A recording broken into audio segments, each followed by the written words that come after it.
Oke guys, saudara semua, kali ini kita akan bacakan sebuah buku yang berjudul Tambo Sakti Alam Kerinci, buku pertama, sebuah buku klasik cukup tua bukunya ya, karangan dari Bapak Iskandar Zakaria, almarhum. Jadi buku ini kalau sekarang mungkin sulit untuk didapatkan ya karena tidak ada beredar, tidak ada dicetak lagi. Jadi mungkin bagi Anda yang perlu ingin mengetahui isi buku ini kita akan bacakan. Tentunya tidak akan kita bacakan semua satu persatu secara kata per kata, kita cari yang penting-penting aja ya. Ini kata pengantar, kita skip aja. Dan ini daftar isinya. Ini buku cukup sulit untuk dicari kalau sekarang ya. Mungkin hanya ada di pustaka-pustaka besar. Kalau di pasaran, saya kira sudah tidak ada lagi. Paling yang fotokopi ya. Jadi bagi Anda khususnya warga Kerinci yang ingin mengetahui intisari dari buku ini, saya akan bacakan ya halaman per halaman, tapi mungkin ada beberapa bagian yang akan kita skip, yang tidak terlalu penting akan kita skip. Kita masuk aja yang inti-inti ya. Ini daftar isinya, silakan dilihat dulu. Dimulai dari kata pengantar, kita skip aja. Kemudian bab 1 pendahuluan, dan halaman 13 itu asal usul nama Kerinci, kebudayaan Kerinci, ada susunan petiti adat, sejarah, tata bumi, dan sistem adat untuk bab 2-nya ya. Oke, kita coba lihat di halaman 13. Untuk pendahuluannya kita skip aja ya. Kata pengantar kita skip. Tapi kalau Anda mau baca ini boleh di screenshot kata pengantarnya. Buku ini dibuat tahun 84 ya, kata pengantarnya oleh penyunting itu tahun 84 7 Juni. Ini kata pengantarnya, boleh di screenshot kalau memang mau dibaca. Ya, penyusun Kerinci 1 September 1983. Tahun 83 disusun. Ya, ini bab 1 pendahuluan ya. Kita mulai aja dari bab 1 pendahuluan. Kita akan bacakan. Mungkin ilmu ini atau informasi ini sangat berguna, terutama buat generasi muda yang mungkin sedikit buta tentang sejarah dan budaya, adat istiadat khususnya untuk daerah Kerinci. Oke, bab 1 pendahuluan. Asal-usul nama Kerinci. Asal-usul nama Kerinci ya. Banyak pendapat tentang asal-usul nama Kerinci yang kesemuanya itu punya bukti-bukti yang nyata dan ada kebenarannya. Antara lain ada 5 pendapat yang dikemukakan dalam buku ini, yaitu. Jadi ada 5 pendapat asal-usul nama Kerinci ya. Yang pertama, pendapat pertama, sesuai dengan alamnya, di mana daerah Kerinci dipagari oleh bukit yang berderet dari utara ke selatan, dengan puncak-puncaknya yang menjulang tinggi, disertai pula dengan hutan yang lebat, bersama penghuninya yang buas dan yang siap untuk menerkam mangsanya, menyebabkan daerah itu sukar dilalui oleh manusia. Semua itu mengakibatkan daerah itu terkunci dan terkurung di dalam. Keluar tidak bisa, masuk amat sulit. Dari kata terkunci itu entah bagaimana prosesnya akhirnya menjadi Kerinci. Nah, jadi pendapat pertama itu asal nama Kerinci itu dari kata terkunci ya, karena sulitnya daerah ini untuk dilalui, baik yang masuk dari luar ataupun yang dari dalam mau keluar ya. Pendapat yang kedua. Pendapat yang kedua, daerah Kerinci ini dahulunya terbagi dua, yaitu sejak Temiai melentuk mudik, Siulak melentuk hilir, adalah daerah Kabupaten Kerinci sekarang. Tanahnya kering karena berada di dataran tinggi, sedangkan dari Penetai Pematang Putus terus ke Tanah Abang Muara Musumai adalah daerah Kabupaten Sarolangun Bangko sekarang. Ini karena bukunya di tahun 83 ya, masih Sarolangun Bangko. Tapi kalau sekarang kan Kabupaten Merangin ya. Jadi dari Penetai sampai ke Tanah Abang Muara Musumai terletak di dataran rendah. Tanahnya berawa-rawa dan banyak memiliki air. Dari kedua kata itu yaitu kering dan air yang katanya cair ya, menjadi satu kata, yaitu kering cair, dan akhirnya menjadi Kerinci. Dalam dialek orang Kerinci, kata kering dikatakan king, sedangkan cair disebut caye. Jadi kedua kata itu menjadi kincai, kering caye ya gitu ya. Kata kincai ini oleh orang Kerinci menjadi nama daerahnya dan oleh orang luar disebut Kerinci. Itu pendapat kedua ya. Yang pertama tadi terkunci, yang kedua kering cair ya. Kita masuk pendapat ketiga. Pendapat ketiga, kedatangan suku bangsa Melanesia dari Asia Tenggara yang akhirnya menjadi suku bangsa Melayu di daerah ini melalui Semenanjung Melaka, menyeberang ke Selat Malaka, menyusur pantai timur Pulau Sumatera dan sampai ke Selat Berhala. Mereka membelok ke Sungai Batanghari, terus ke Sungai Batang Merangin, dan sampai ke hulunya, yaitu di sekitar Danau Kerinci sekarang. Suku bangsa yang datang itu menemui daerah itu telah ada penduduknya, yaitu manusia yang mendiami gua-gua yang sangat primitif. Manusia itu dinamai oleh mereka orang Kerinci menurut bahasa mereka, yaitu Kerin, artinya hulu, dan Ci berartinya sungai, berarti hulu sungai ya. Kerinci hulu sungai. Itu pendapat ketiga. Jadi Kerinci berarti hulu sungai, maka orang-orang yang ditemui itu disebut orang Kerinci, orang hulu sungai. Berarti orang hulu sungai yang mendiami hulu sungai Batang Merangin sekarang. Seperti halnya suku-suku lain yang terdapat di Indonesia ini dan juga yang terdapat di luar negeri, nama suku itu bukanlah orang suku itu sendiri yang memberi nama sukunya, tetapi adalah orang luar. Seperti suku Indian di Amerika, orang kulit putihlah yang memberi nama suku itu. Begitu juga suku Tengger, suku Kubu, suku Dayak, dan sebagainya. Orang-orang luarlah yang memberi nama dan mempopulerkan nama suku itu. Begitu juga nama Kerinci bukanlah orang Kerinci sendiri yang memberi nama sukunya, tetapi adalah orang pendatang di zaman dahulu. Itu pendapat ketiga. Arti Kerinci adalah Kerin dan Ci ya. Kerin itu hulu, Ci itu sungai, orang hulu sungai. Pendapat keempat, ada lagi yang berpendapat bahwa kata Kerinci berasal dari bahasa Tongkin di Asia Tenggara. Kata ini berarti pegunungan. Memang daerah Kabupaten Kerinci sekarang terletak di atas pegunungan Bukit Barisan. Apakah memang benar kata pegunungan itu berarti Kerinci dalam bahasa Tongkin? Marilah sama-sama kita selidiki. Yaitu pendapat keempat, berasal dari bahasa Tongkin yang artinya pegunungan. Pendapat kelima, di kaki Gunung Kerinci ada sebuah desa bernama Sungai Kering. Di pinggir desa itu memang ada sebuah sungai yang jarang berair. Kalau turun hujan barulah sungai itu berair. Kalau diperhatikan kata Kerinci dengan Sungai Kering memang ada persamaannya. Kerin berasal dari kering dan Ci berarti sungai. Jadi Kerinci berarti sungai kering.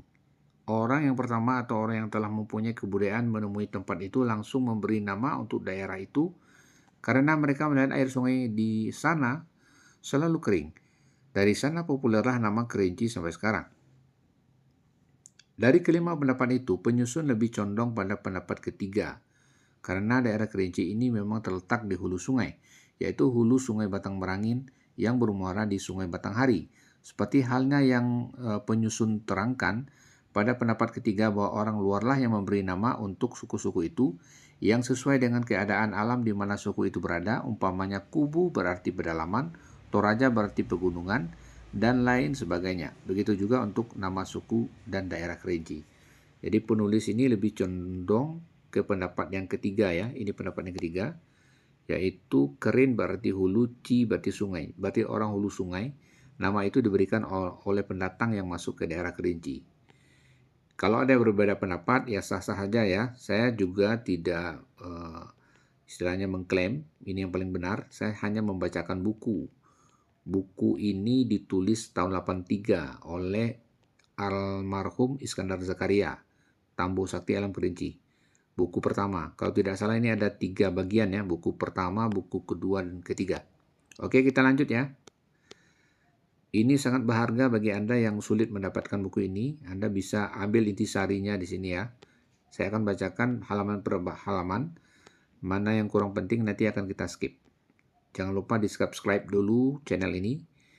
Biar tidak kehilangan jejak, nanti ikuti video-video selanjutnya. Kita membahas sejarah, adat budaya, termasuk di dalamnya tambo, kesenian, mengenai khususnya mengenai Kerinci dan dusun-dusun ya, etnis-etnis, desa-desa yang ada di Kabupaten Kerinci. Sampai di mana tadi? Pendapat kelima ya. Oke, sampai di sini ya pendapat kelima ya.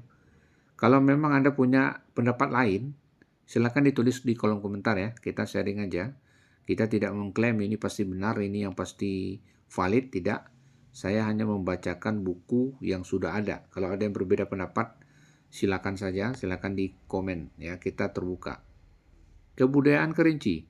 Melihat kepada alamnya daerah kebudayaan Kerinci di mana bentuknya seperti kuali yang datarannya dilingkungi oleh bukit-bukit yang puncaknya menjulang tinggi, disertai pula hutannya demikian lebat dan berpenghuni yang buas, menyebabkan sukar dilalui dan jarang sekali orang keluar masuk daerah itu di zaman dahulunya. Hal ini menyebabkan kebudayaannya timbul dengan sendirinya pada zaman itu dari yang tidak berkebudayaan. Kemudian timbul pemikiran untuk berbuat sesuatu sehingga muncul kebudayaan dan kepercayaan animisme.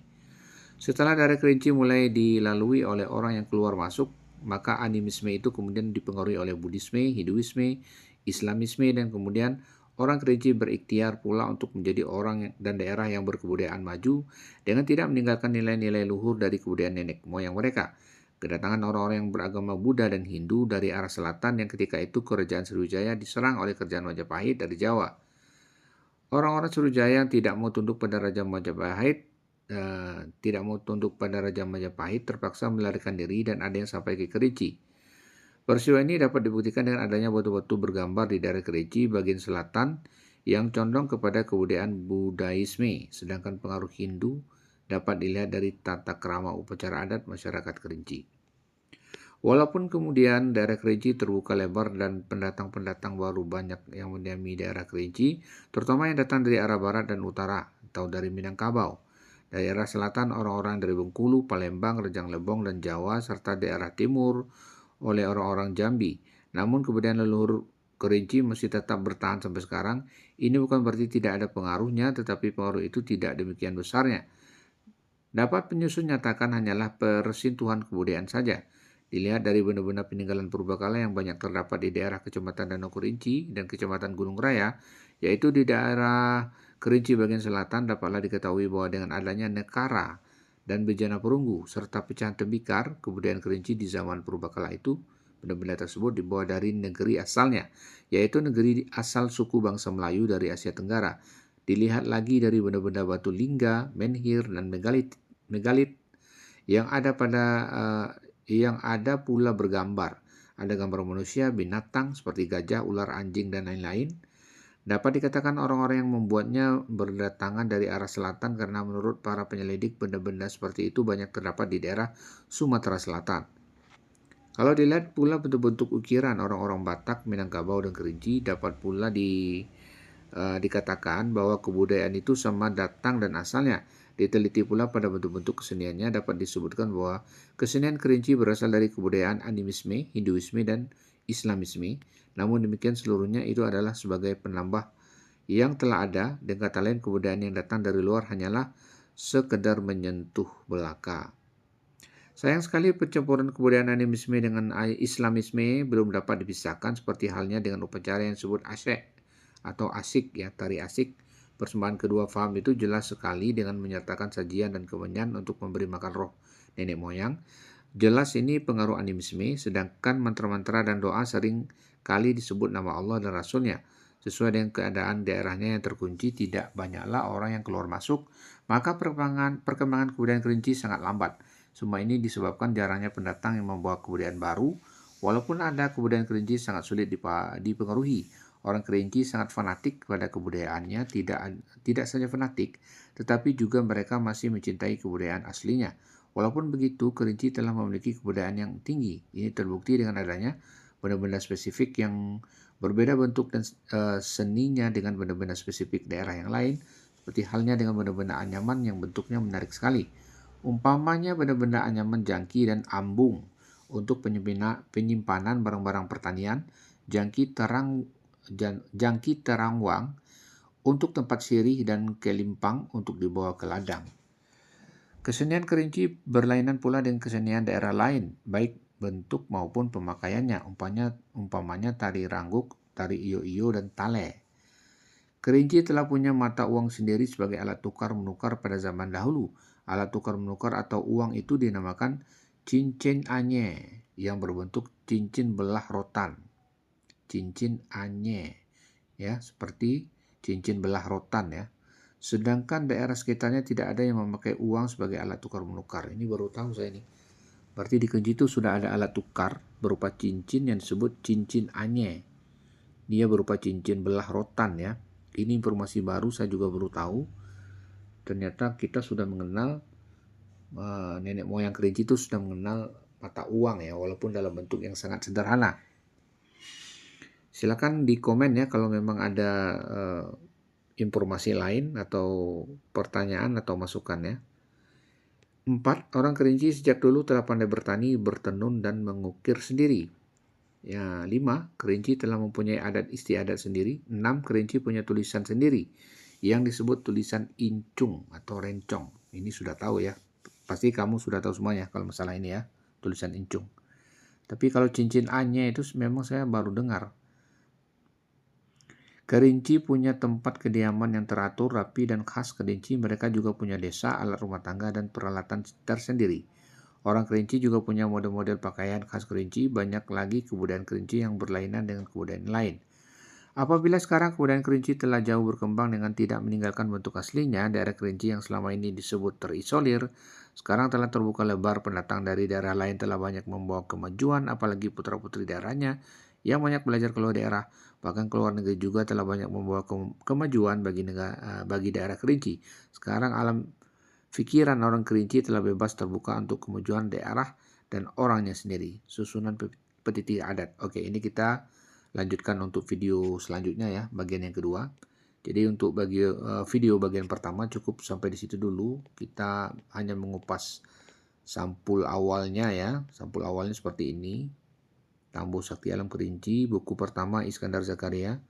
Bagi yang sudah punya buku ini, yang sudah mengkoleksi buku ini di rumah, silakan komen ya.